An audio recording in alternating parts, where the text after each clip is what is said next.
So, yet another repurchase. It's a Nemo Spike 1 and Ultralight, supposedly about 488 grams, single skin tarp tent.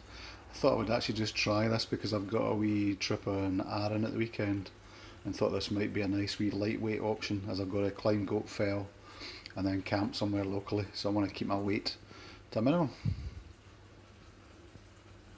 As you can see, around about 500, including the packaging. So I've just emptied it out. Comes with a peg bag, 1, 2, 3, 4, 5 pegs, 2 I think must be guy lines, and the tent itself. I'm just hoping 5 is enough. I thought it was actually 9 it took, but maybe I'm imagining it.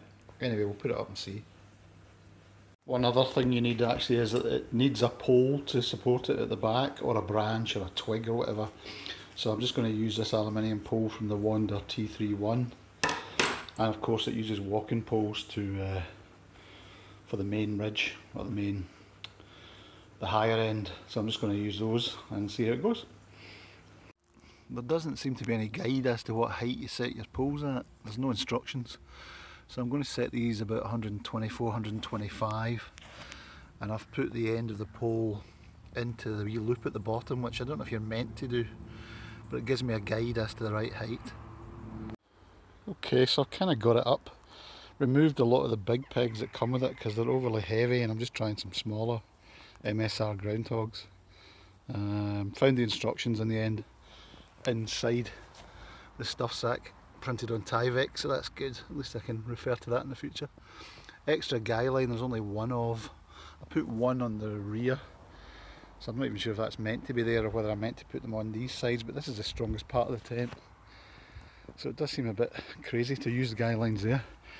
It's very narrow, or it appears to be very narrow, but we'll see what it's like when I sit in it in just a second. So I've popped a space blanket in the bottom, and I'll just pop the mat in and see how it is for size now.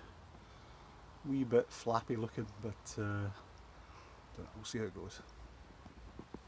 Okay, I'm inside, but what I've done is I've adjusted the poles up so they're nearer 130 on either side, and that seems to have tensioned up the fly sheet a good bit. So it is looking a bit tauter now, which is great. Very warm in here. It's absolutely bloody roasting. So there you are, Thermarest Neo Air for scale, plus the foil blanket. And as I say, extended the poles, which is tightened out a wee bit. I can show you here.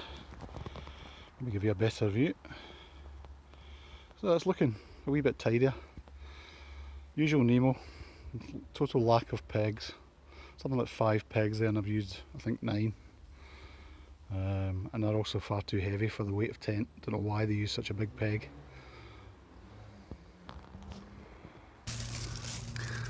Okay, that's me in. Absolutely roasting in here. Got it pitched a wee bit better. Plenty of room and quite a good vestibule. Let me see if I can show you this. You can see the area in there. I've just got my shoes just now and whatnot. The sun is out, absolutely roasting because it's so well sealed. Appears to be silicone on the inside as well, so I think I'll have to silicone seal it for any really bad weather, but I may just try and give it a test in some showers this weekend without sealing it. I've also spotted there's a wee pocket, which I'll show you in a second, above my head here where the poles go, which would take a head torch and just some of your personal kit, which is good as well. Just for scale, there's my pair of glasses inside. It's like one of those white nylon pockets that diffuses the light, so I think it's designed to carry a head torch, which is quite a nice wee smart idea. And I think, as I say, you could probably get away with cooking in here okay. You can vent the door from the top and the bottom, so that will help ventilation. Yeah, so it's actually okay. Quite a tidy wee design really. Shame about the over heavy pegs, but we can sort that out. At the foot end, it's also actually partly sealed, so it comes back about a couple of feet to here with solid nylon running right across, so it's almost like a partial ground sheet. I think I probably could pop my shoes down there or a pack. It also means if your feet fall off with your sleeping bag or whatever, they shouldn't get wet at the end of the mat, whereas the rest of it obviously is just exposed grass.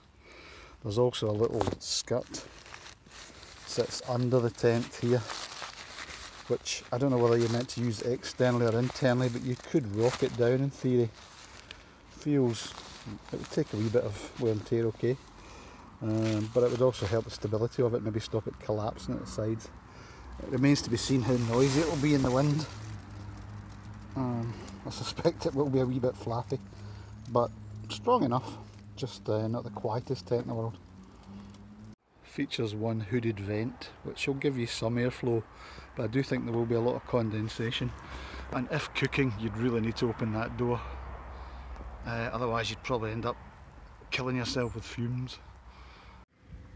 This is the wee reinforced rubberized patch here where the pole is sitting in, which is nice and strong, meaning you can use any old stick. It's got quite an interesting swallowtail at the back. Not quite sure why they do that actually. It's maybe something to do with it gives you better pitching tension.